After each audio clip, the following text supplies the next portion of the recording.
Hello, and welcome to what I hope will be a very special edition of the Eastern Front podcast. I can't say that I'm joined by my colleagues except by the connections of the internet because they've been traveling on the Eastern Front for the last week or so. We're just going to hear from them, hear their impressions of their trip, and then form our discussion around that. As you know, this podcast is dedicated to the security challenges that arise along a line that runs from the Baltic Sea to the Black Sea, what we've called the Eastern Front. If you enjoy this episode, please consider subscribing, rating, and reviewing us. You can get this podcast on Apple Podcasts, Spotify, or pretty much wherever podcasts are available. Dalibor Rohac, my colleague, I think we'll start with you. You were sort of first to leave DC, first stop in Ukraine at Odessa for a conference. Dalibor, what are your takeaways from your travels so far? Giselle, Julia, great to be with you. I was in Odessa this morning, arrived in Istanbul this afternoon on my way back to DC. It's been an interesting trip. So my first stop was in Chisinau for a day of meetings. I saw various Western diplomats, American and European ones. I saw our friends from the president's office, from the foreign ministry, and had pretty similar conversations, I have to say, with each of them. So asking them similar questions. And what struck me as a common theme through these conversations was just the fragility of the progress that Moldova has made since Maya Sandu came to office. I mean, the progress has been real, but it was almost a stroke of luck that she enjoys a parliamentary majority that enables her to actually make commitments to the EU and get ahead with the process with these very complicated reforms involving fighting corruption, screening judges and prosecutors for conflicts of interest and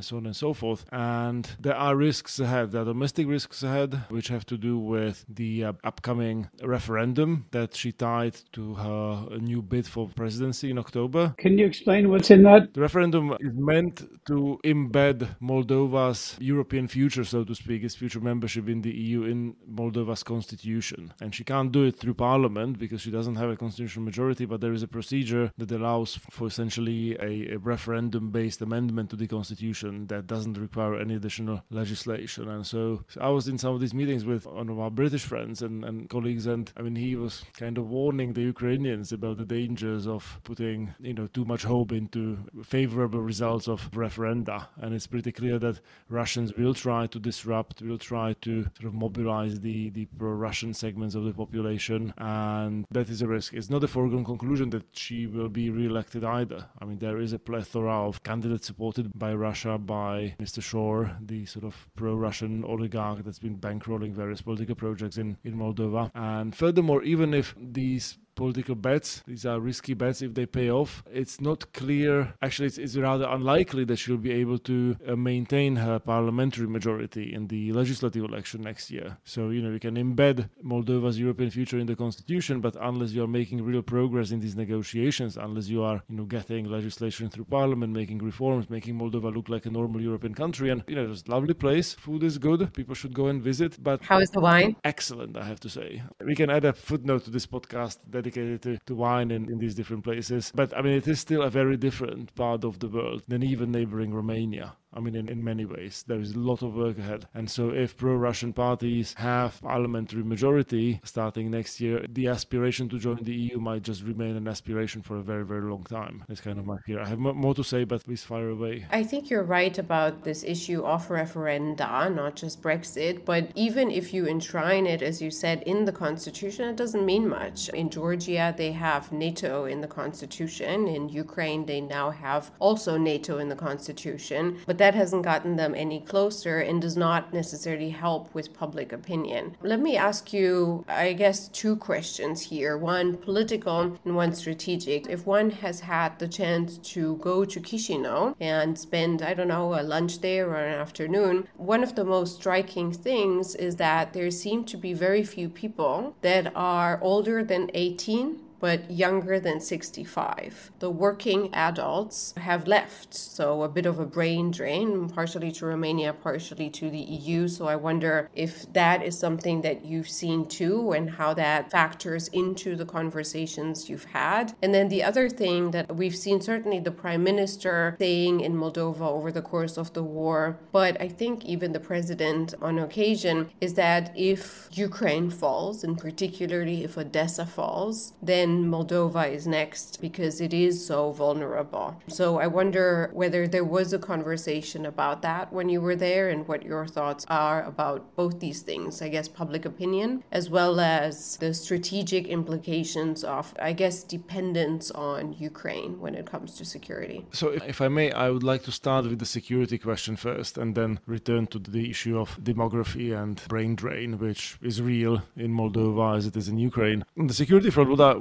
really struck me was just how deeply entrenched this idea of neutrality is in, let's say, Moldovan political culture. That even pro-Western voices, people who have a great deal of strategic sophistication in their thinking, struck me as very skeptical about the possibility of sort of moving Moldova closer to something like NATO membership. And they very well understand that simultaneously basically takes off the table what would be the most obvious, most effective guarantee to territorial integrity and security of Moldova. Yet I think they also understand something that I didn't have much appreciation for, which is that there is, Moldovan public opinion that is genuinely fearful of Russia and that believes that the best way to deal with the Russian threat is kind of keep your head down, not make too many noises, and fully remain unnoticed. It has to be said that Moldova does not face an imminent military threat from Russia. I mean, the peacekeeping force in Transnistria is largely a sort of matter of fiction. I mean, it doesn't really exist. I mean, there are 80 officers who are genuine Russian officers who haven't been rotated for a decade, and then there are 1,500, maybe 2,000 supposedly Russian troops, but those are locals who have Russian passports, never really been through proper military training. So that's not an immediate threat. I think everything hinges really on what happens in Ukraine. I mean, it can become a military threat if suddenly, Russians started to penetrate around Odessa, the sort of southern parts of Ukraine neighboring Moldova, then Moldova would be very vulnerable indeed. I think what would be helpful to address the security question beyond just Ukraine winning the war, I think that's a sort of necessary condition for, any sort of European future for Moldova, might be useful to sort of start having a sort of conversation between neighbors, with maybe the Romanians taking a lead on this, saying, look, we care about your security. We can,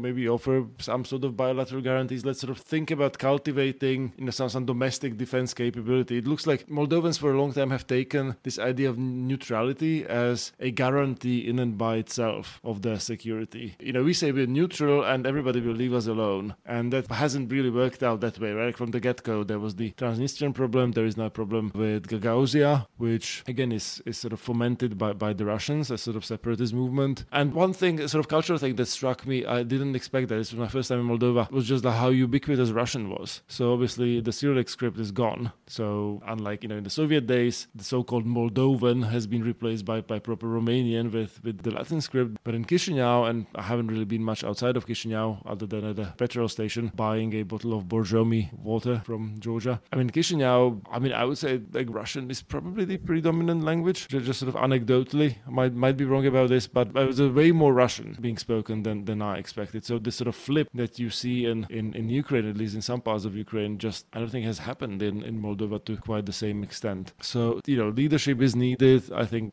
local and international, to kind of move people away from this idea that you can just keep your head down and you'll be safe. And it was done in some other countries. I mean, Slovakia got into NATO against a sort of very skeptical attitude of the majority of Slovak population in the late 1990s. I mean, it can be done. Somebody has to sort of take the risk. I'm not sure if this is the time to do it, but I think people should be thinking about how to make it happen, particularly once the war is over and once Ukraine wins this war. So that's on the security matter. I mean, that brain drain issue is a serious one, and it's going to get even more serious if these countries join the EU. I mean, in Moldova, you can say, well, 600,000 Moldovans already have Romanian passports, who was able to and willing to leave has already left. But, who knows? I mean, maybe there'll be more people leaving, and it's not clear to me there'll be many more people coming back, because the gap in income is going to remain massive for quite some time. To sort of return to the security question, and the three of us have talked about this and even written about this together, I'm just perplexed by the lackadaisical attitude of Westerners about Moldova. Moldovan neutrality, even in the context of a complete Ukrainian restoration of sovereignty and territory and the like, is still a huge problem. I mean, Moldovan neutrality would not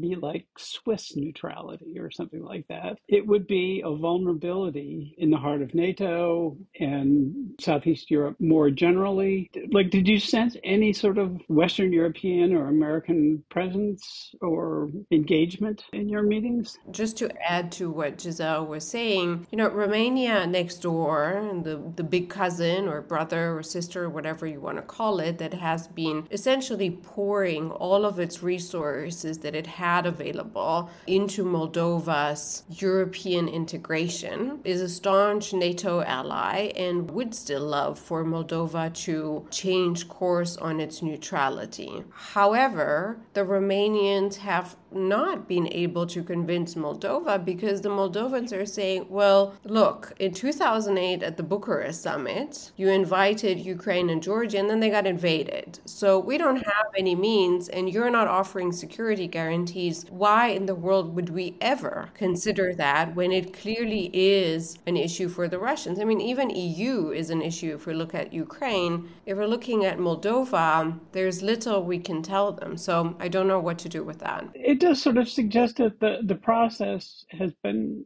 run in kind of a backwards sort of a way. I mean, without the security guarantees, the membership in the institutions, I hate to call it a provocation to the Russians, because the Russians don't need any provocations. They have their own ambitions one way or another. But you would think just so. I mean, the Bucharest summit ought to be, a lesson that has been thoroughly taken to heart on the part of the Western powers, the United States and the EU as an institution, because we've seen how this has played out since then, and without a fundamental change in course. A couple of things. The Moldovans who believe that Georgia and Ukraine got invaded because they were initially invited to join NATO, I think betray, their exposure to sort of Russian propaganda and sort of Russian reading of the events, because clearly the Bucharest summit did not extend membership action plan or some sort of like tangible timeline for membership to these countries. It just sort of made vague noises, and it's precisely because these countries were not under the protective umbrella of the alliance that they became targets, and Moldova itself had earlier become a target. So that's one thing. The other thing is, this debate is to some extent just very hypothetical. So Moldovans themselves are not terribly keen, and let's face it, the West isn't terribly keen either.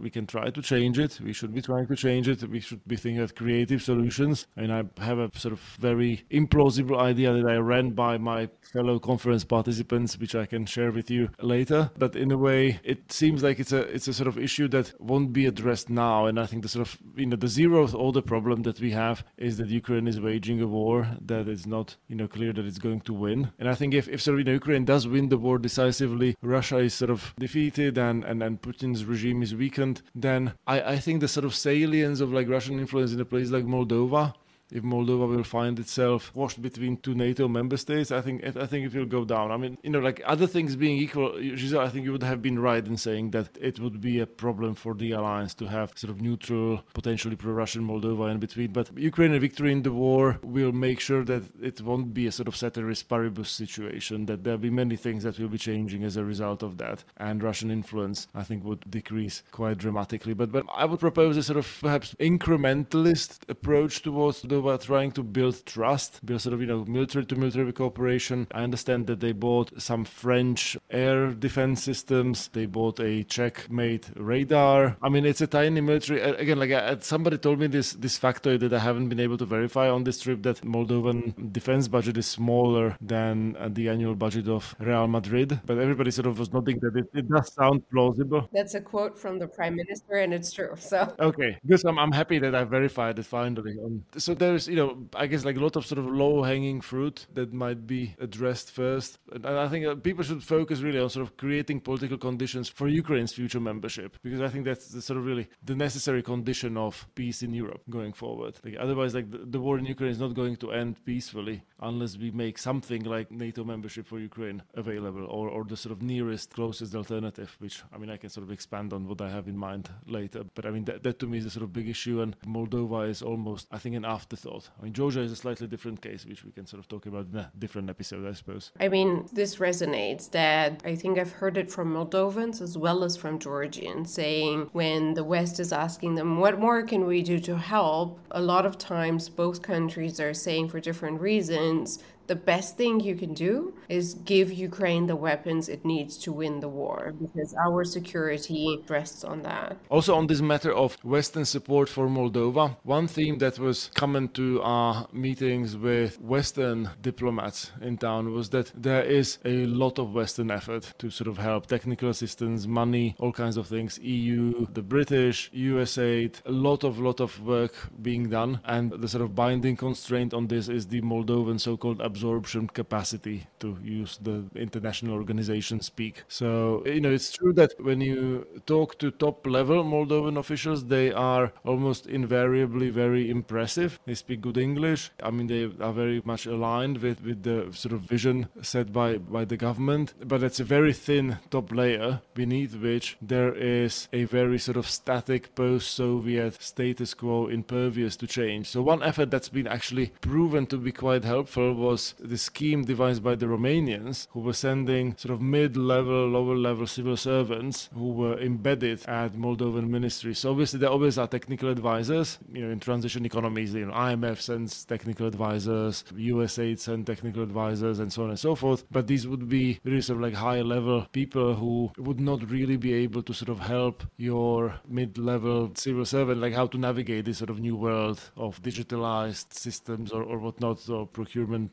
mechanisms and so on and so forth. So Romanians have been very helpful in that, and the sort of language is a major factor in that as well. So we've talked now more than 20 minutes about Moldova, and we have yet to talk about Dalibor's visit to Ukraine. So before we go to the content, I want to hear, because I think this is surreal and I cannot help myself but mention it on the podcast, how is the opera in Odessa during the war? I have to say it was a lovely experience, and Odessa itself is an incredible city. I mean, it looked like a set of a Wes Anderson film. Sadly, the city was quite empty. Obviously, all the men are fighting or busy helping with the war effort. Women, many have obviously left with the kids. I mean, you have seen lots of older people, but I'm told it's nothing like what it's normally like this time of the year. The opera itself was, 3/4 full, and it was a very moving experience to sort of sit through Carmen at the time of war. And I mean, these are moments I will sort of remember,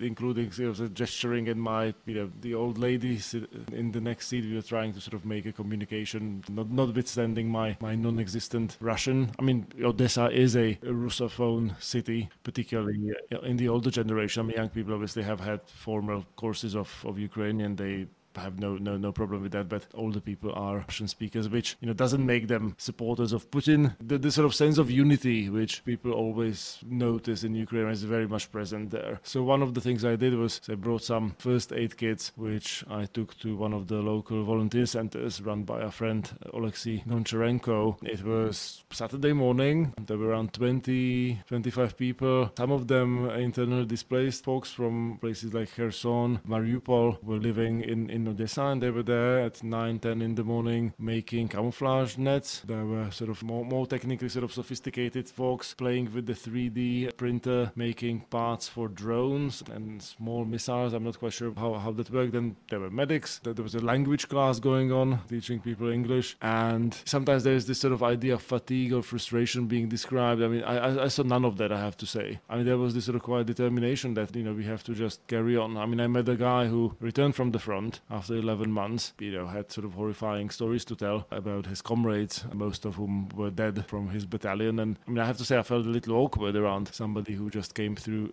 such an experience. What do you tell a person like that? And so sort of sheepishly said something about how, he's fighting not just for Ukraine, but for Europe. And he was very unimpressed with me. He sort of looked at me, I'm just fighting for my family, was his answer. And I think that is kind of the attitude. They, feel that they have no choice. They know very well what Russians are doing in these occupied areas. They don't want this to happen to their families. And it is as simple as that. And, absent major change in the level of our support, like this is going to be a long war because they just can't call it quits. There, simultaneously or nearly simultaneously, there was this peace conference, so-called, basically structured by the Zelensky government, and a declaration. On the surface, what came out of that was a reaffirmation of the commitment to defending Ukraine's sovereignty and all the things that should have been said. But just reading the news stories about it, it seemed a little bit sort of de rigueur, or obviously it was good that it happened, but it didn't seem to have the same sort of sparks that the early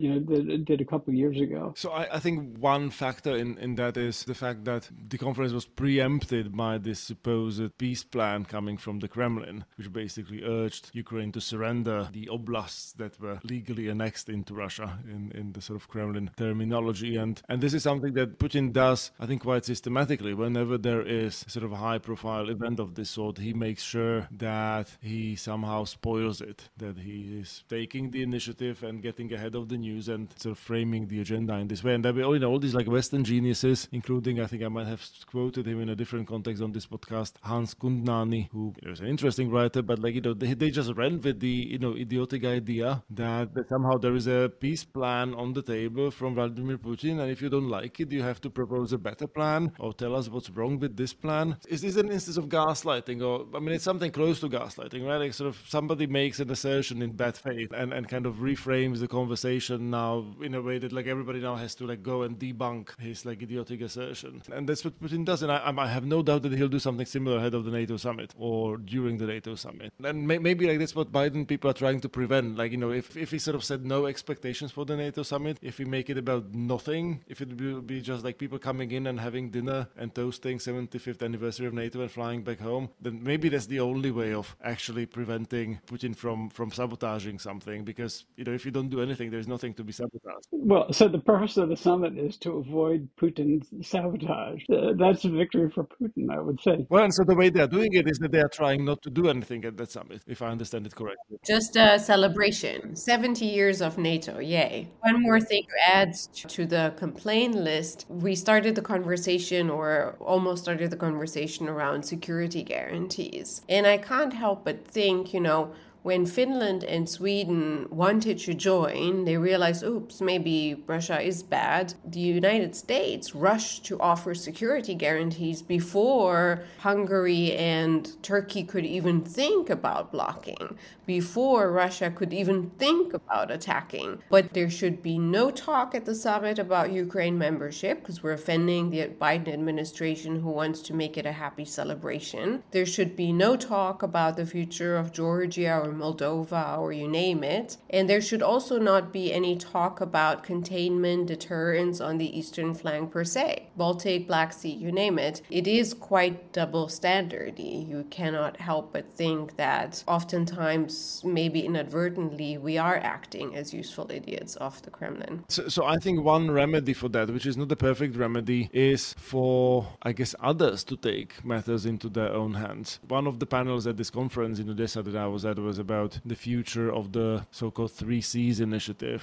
which is basically right now about interconnectivity and energy infrastructure and NATO mobility from the south to the north on the eastern flank. And I would be inclined to suggest that maybe this partnership or coalition, or how we want to call it, and we can maybe add some countries in it or exclude others, could do more of an effort to speak with a unified voice about just sort of like hard security matters. Imagine a block of countries going from Finland, Norway, Sweden, Poland, Baltic states to Romania, to the Ukrainians, and saying, once there is a ceasefire, we promise to guarantee Ukraine's territorial integrity going forward. Us just, whatever, 8, 9 countries, we'll come and fight. Like, we'll have a sort of mini Article 5 between ourselves, that an attack on one is an attack on everybody. Like, what would the Biden administration do, or a Trump administration for that matter? Yeah, maybe they would be upset, but actually I think that would make it more likely for them to actually say, well, okay, let's just take them into NATO. If you had a sort of subset of countries acting in a way that demonstrates that this really matters to them in a sort of existential fashion, and maybe France would be in that mix. I mean, Macron has been making the sort of noises that they want to try to exploit the opportunity, if nothing else, I would think. And so,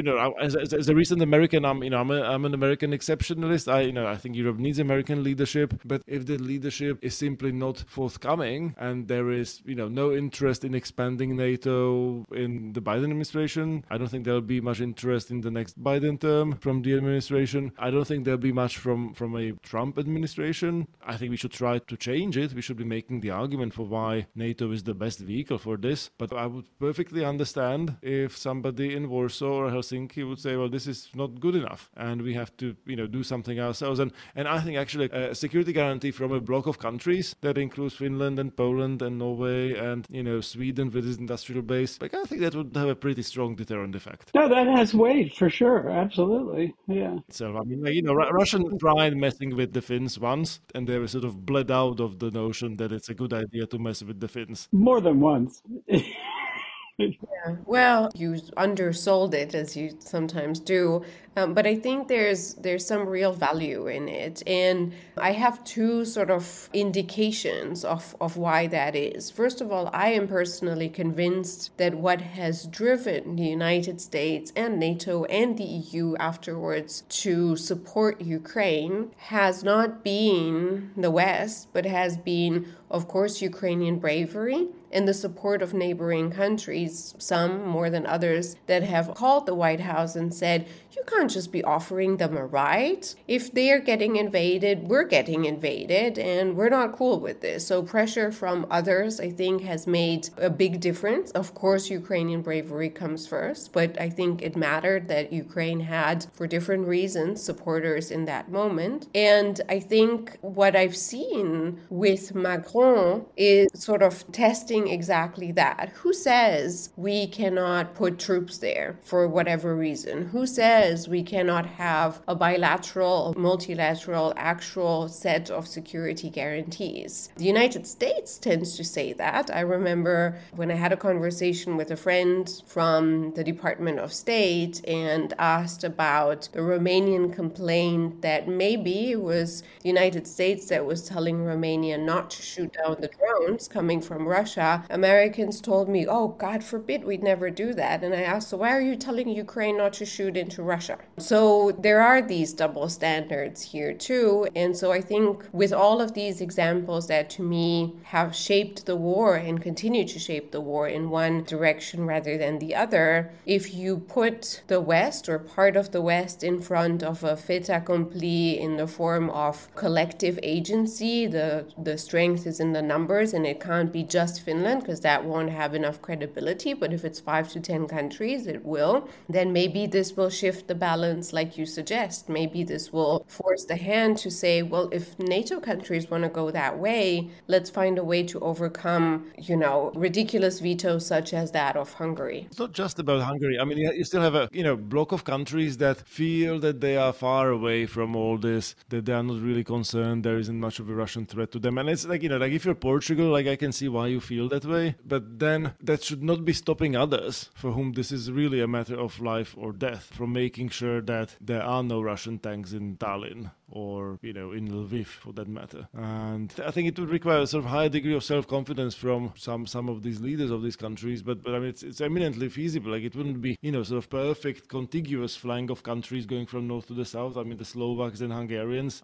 seem unlikely to join. I think there would be questions. We sort of brought France into the mix. I don't know how the election will turn out. I think there is a decent probability that Macron's hands will be quite tight for the rest of his term, notwithstanding the sort of broad prerogatives in foreign and security policy. But if you are going to underwrite some of these efforts with real money and resources and so on and so forth, like you need a government and a legislature that cooperate, and it's not clear that he'll have that. But still, I mean, these are big countries, and Russia is a big country, but it's still GDP of Italy. And I think the dynamic within the alliance would be not not destabilizing, but I think it will be more susceptible to actually set in motion a sort of virtuous cycle that people would follow the leadership, even if the leadership came from, a sort of axis of Helsinki and Warsaw and Bucharest. Of course, until the real history of this is written, we won't know for sure, but it certainly does seem as though that sort of pressure has made a difference in slowly and incrementally moving the Biden administration in the right direction. I think Americans like courageous underdogs, right? And so if you had, sort of bunch of courageous underdogs getting their act together, speaking with one voice and saying, look, let's stop playing games like this is our future statehood, which is at play here, and our freedom, I think that would actually make quite an impression on